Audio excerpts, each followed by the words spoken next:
예수님께서 제자들을 파송하시면서 어, 유의해야 될 것들을 당부하시는 말씀인데, 오늘 말씀해 보면은 알 수 있듯이 이 너희가 꼭 제자선에서 해석이 되고 끝이는 것이라고 볼 수는 없습니다. 왜냐하면은 실제 17절, 18절 말씀을 볼 때 제자들이 파송받아서 복음을 전할 때 공에 넘겨진 것 아니고 회당에서 채찍질 당한 것 아니죠. 또 총독들과 임금들 앞에 끌려갈 것도 아닙니다.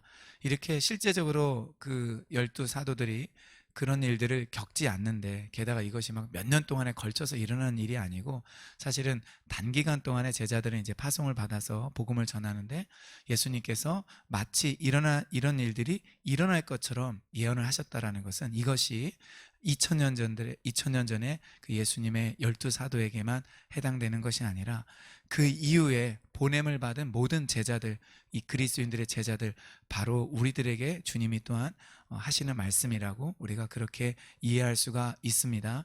그렇기 때문에 우리가 오늘 주님의 하신 이 말씀을 귀담아 들을 필요가 있고, 또 굉장히 많은 저는 사랑이 느껴져요. 주님의 이 말씀에서 저는 예수님의 우리를 염려하시고 걱정하시고, 또 우리가 이 세상에서 어떻게 주의 제자로서 승리하며 살아가야 될지 그 말씀하시는 그 섬세한 그 주님의 배려가 느껴집니다. 오늘 그 부분을 좀 살펴보도록 하겠습니다. 먼저 17절부터 이제 23절까지 쭉 나오는 이 제자들이 당하게 되는 그런 박해와 어려움들 속에서 어떻게 제자들이 그것을 잘 감당할 수 있는지를 16절에서 이제 서론격으로 이야기를 해주고 계십니다. 굉장히 유명한 말씀이죠. 뱀같이 지혜롭게, 그리고 비둘기같이 순결하게 이렇게 행하라 라고 말씀하십니다. 그 이유는 예수님께서 제자들을 보내시는 것이 마치 양을 이리 가운데로 보냄과 같도다. 즉 제자들을 맞이하는 이 세상의 환경이 결단코 그렇게 쉽지 않다라는 것입니다. 그리고 단순히 쉽지 않은 것이 아니라 1인 양을 잡아먹죠. 그래서 이 세상이 주의 제자들을 잡아먹으려고 하는 것처럼 그렇게 공격할 것이다. 너희들이 어려움에 처할 것이다. 그렇기 때문에 그때 가져야 될 자세가 뱀같이 지혜롭고 비둘기같이 순결한 이 2가지 양면적인 자세가 다 필요하다라는 것입니다.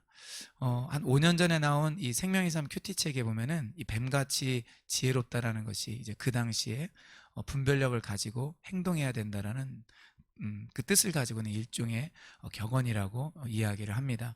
그래서 뱀같이 지혜롭다, 그러니까 사리 분별력을 가지고 냉철하게 행동을 해야 된다, 그렇게 우리가 좀 생각해 볼 수가 있을 것입니다.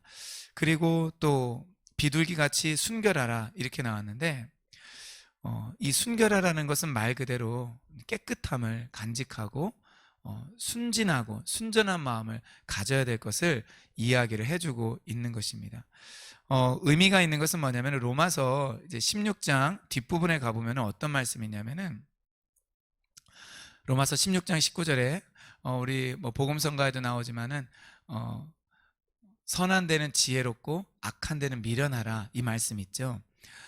그런데 세 번역에서는 이것을 이렇게 번역해요. 나는 여러분이 선한 일에는 슬기롭고 악한 일에는 순진하기를 바랍니다. 그러니까 이 악한 데는 미련하다라는, 이 미련하다라는 단어가 이 비둘기같이 순결하라라는 이 단어와 헬라어가 똑같습니다. 그런데 한쪽에서는 순결하라, 그리고 한쪽에서는 미련하라, 너무 이 갭이 크죠. 그래서 요즘에 나온 거의 대부분의 이제 다르게 쉽게 번역한 이 성경에서는 이 악한 일에는 뭐 순진하라, 그리고 순전하라, 이런 식으로 다 번역을 하였습니다. 그러니까 이 지혜와 이 순결이라는 것, 분별력을 갖고 순결함을 또한 이 갖는 것은 우리 그리스도인들이 제자로서의 삶을 살아가고 또 증인으로서의 삶을 살아가는데, 특별히 우리를 박해하고 공격하는 이 세상 속에서 살아가는 데 있어서 아주 필요하고 중요한 것입니다. 양용의 교수님이 마태복음 어떻게 읽을 것인가라는 책에 보면은 이 부분에 관한 설명이 있는데, 제가 한번 읽어드릴게요.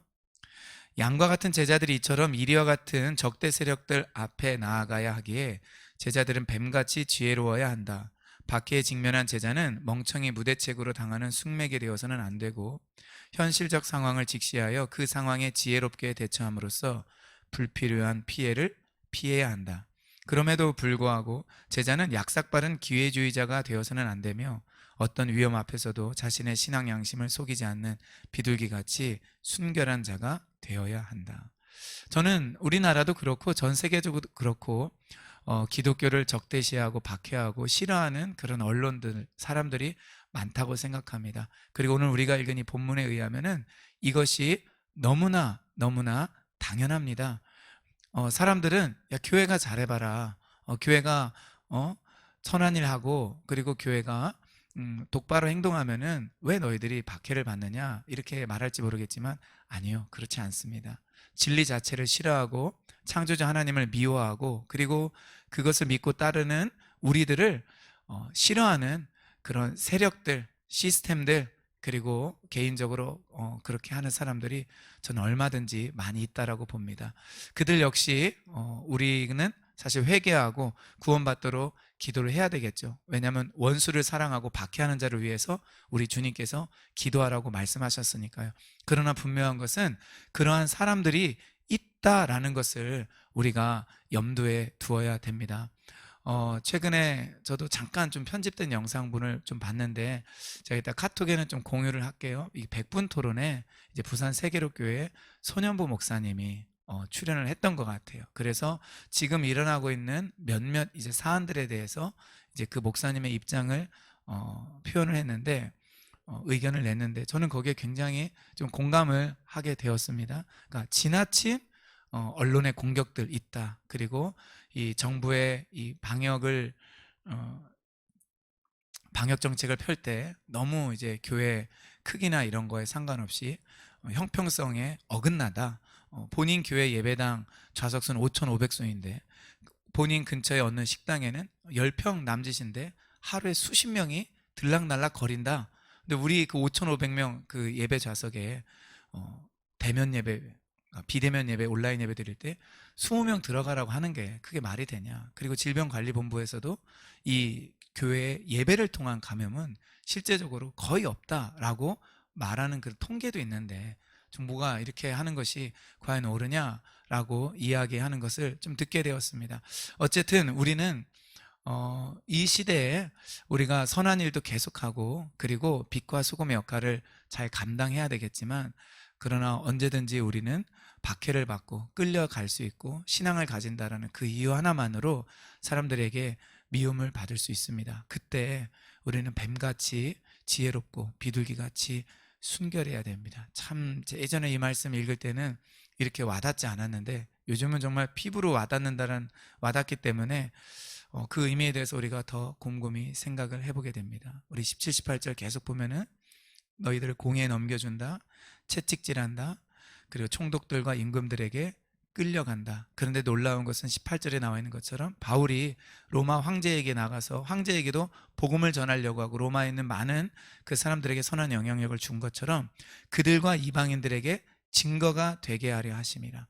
우리는 그냥 우리 자신을 너무 변호하기보다 우리가 잡혀가거나 아니면은 그리스도인들이라는 그 이유만으로 예배를 드렸다는 이유만으로 공격을 받을 때 그 상황 속에서도 우리는 이방인들에게 착하고 선한 양심으로 복음을 증거하는 그 자세를 가져야 됩니다. 근데 이때 무슨 말을 해야 될까? 굉장히 고민이 될 거예요. 그렇죠? 저는 그래요. 제가 어떤 상황에서 성령님께 물어보고 이럴 때 참 어떤 때는 답답하고 저도 어려울 때가 있습니다. 근데 주님이 우리에게 약속을 해주세요. 무슨 말 할까 염려하지 말라. 그때 너희에게 할 말을 주시는데 그분은 바로 너희가 아니라 너희 속에서 말씀하시는 이 아버지의 성령이다. 우리 속에서 말씀하시는 이가 있다라는 거예요. 바로 하나님 아버지의 성령님입니다. 그 성령님께서 우리에게 할 말, 대답할 말을 주신다. 그렇기 때문에 무슨 말 하지? 머릿속으로 막 굴려가면서 생각하면서 염려하지 말라. 우리는 이 주님을 의지해야 될 것입니다. 다윗이 사무엘 하에 보면은 23장 2절에 여호와 영이 나를 통하여 말씀하시며 그의 말씀이 내 혀에 있도다. 그래서 다윗이 성령의 사람으로 살았고 그 많은 시편을 지은 것이 여호와 영이 나를 통하여 말씀하셨기 때문에 그렇습니다. 그러므로 우리는 성령께서 내 속에서 말씀을 주시고, 물론 표현을 하는 사람은 나죠. 그러나 전할 그 내용을 주시고 또 용기도 주시고 지혜도 주시는 분이 성령님이기 때문에 우리는 성령님을 전폭적으로 의뢰해야 될 줄 압니다. 또 이 박해의 시대 때는 심지어 우리 믿음이 없는 형제나 이 아버지까지도 우리를 대적할 수 있다라고 우리 예수님께서는 말씀하고 있습니다. 그러니까 믿음이 서로 온 가족이 이제 믿음 안에서 하나가 됐는데, 그 하나 된 그 가정 안에서 뭐 형제나 아버지가 자식을 내어주는 데까지 가지는 않는 거예요. 그걸 말씀드리는 것이 아니라, 이 박해가 있을 때는 믿음이 없는 가족은 아버지라 할지라도 형제 자매라 할지라도 우리를 얼마든지 대적하여 죽게 하는 그런 상황도 이른다라는 거예요. 형제가 이러하면은 여러분, 일반 우리 가족이 아닌 세상 사람들은 사실은 말할 것도 없는 것입니다. 그래서 주님께서는 너희가 내 이름으로 말미암아 모든 사람에게 미움을 받을 것이나, 베드로서에서도 계속 말하는 것처럼 잘못을 하여서 매를 맞으면은 그것은 유익이 없습니다. 그러나 우리가 선을 행할 때, 또 예수님의 이름으로 말미암아 미움을 받을 때, 그때 우리는 어떻게 해야 되느냐? 끝까지 견뎌야 됩니다. 어떤 사람들은 하나님이 구해주셔야 되는 거 아니야? 이렇게 말할 수도 있지만, 예, 그렇죠. 상황에 따라서는 하나님이 극적으로 구해주실 수도 있죠. 그러나 우리가 박해를 받을 때, 예수의 이름으로 고난을 받고 불이익을 받고 어려움을 당할 때, 우리는 그것이 당장 해결되지 않는다 할지라도, 그리고 그것으로 말미암아 하나님께서는 당연히 나중에 우리에게 축복해 주시겠지만, 이 땅에서는 그런 축복을 우리가 전혀 모르고 느껴지지 않을 때 우리는 어떻게 해야 되느냐? 아주 심플합니다. 끝까지 견디는 것입니다. 끝까지 견디는 것입니다. 그래서 우리가 그런 고난과 어려움들을 뭐 부끄러워하거나 피하지 아니하고 우리가 담대히 맞서서 우리의 신앙이 정말 이 들의 찬바람을 맞고 자란 이 들풀과 같이 우리가 좀 강건할 수 있기를 바랍니다. 24절 이후부터는 주님께서, 우리 23절은 굉장히 어려운 말씀인데요, 나중에 기회 되면은 한번 나누도록 해요. 이제 핵심은 이것입니다. 23절에 보면은 이 동네에서 너희를 박해하거든 저 동네로 피하라. 여기서 너희가 예수님의 그 12제자만을 가리키는 것이 아니라 서두에 말씀드린 것처럼 우리들까지도 해당되는 그 말씀이라고 볼 수가 있습니다. 그러니까 우리가 이 복음 사역을 사실은 다 끝까지 완수하지 못한 상태에서, 특별히 이 너희를 이제 이스라엘에 한정을 할 때, 이스라엘의 복음 전파가 충분히 다 되지 못하였을 때 예수님이 재림하신다라는 것입니다. 그 요한계시록 이제 1장에 나와 있는 예수님이 다시 오실 때 그를 찌른 자들이 그를 볼 것이요, 또 통곡하는 그 우는 역사가 일어날 것인데, 이제 스가랴서 12장 말씀을 이제 인용한 이 구절을 가지고 볼 때 그냥 우리가 심판을 당해서 통곡하는 것이 아니라 예수님이 재림하시는 그 순간에 많은 사람들이 회개하게 될 것이다. 특별히 유대인들이 그때 집단적으로 회개하게 될 것이다. 이렇게 해석하는 사람들도 있습니다. 그런 학자들도 있습니다. 저는 그것도 굉장히 가능성이 있는 의미심장한 해석이라고 생각하고, 그 해석이 옳다라고 생각할 때, 그 해석을 받아들일 때 23절 말씀이 또한 자연스럽게 해석이 된다라고 생각합니다. 이제 24절부터는 이제 우리는 예수님의 이제 제자죠. 제자가 그 선생 같고 종이 그 상전 같으면 족한데, 집주인을, 예수님을 벌써 바알세불이라고 공격을 하잖아요. 하물며 그 집 사람들이랴 너희들 공격하는 거 당연하다. 정말 그렇죠. 예수님을 귀신의 왕 그 바알세불을 힘입어서 복음을, 귀신들을 쫓아낸다고 했는데, 하물며 우리 제자들일까 보냐, 이제 주님이 이제 그 부분에 대해서 말씀하고 있는 것입니다. 26절 27절은 27절 한번 보시면은요, 예수님이 제자들에게 어두운 데서 이르는 것을 너희들은 광명한 데 서서 말하라. 너희가 귓속말로 듣는 것을 집 위에서 전파하라. 공개적으로 드러내라. 그렇기 때문에 26절에 나와 있는 것처럼 감추인 것이 드러나지 않을 것이 없고 숨은 것이 알려지지 않을 것이 없다. 결국은 나타난다라고 아주 담대할 것을 주님이 요구하십니다. 그래서 28절에 보면은 우리 이 말씀을 한 번 더 읽도록 하겠습니다. 28절이요. 몸은 죽여도 영혼은 능히 죽이지 못하는 자들을 두려워하지 말고 오직 몸과 영혼을 능히 지옥에 멸하실 수 있는 이를 두려워하라. 잠언 29장 25절에 사람을 두려워하는 자는 올무에 걸리려니와 여호와를 의지하는 자는 안전하리라 라고 말을 하고 있습니다.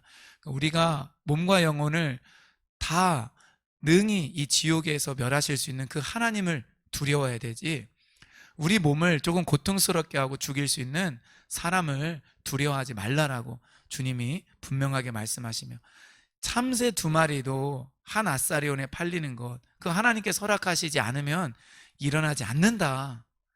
너희들은 머리카락도 하나님이 다 세고 계시다. 너희들은 너무 귀하다.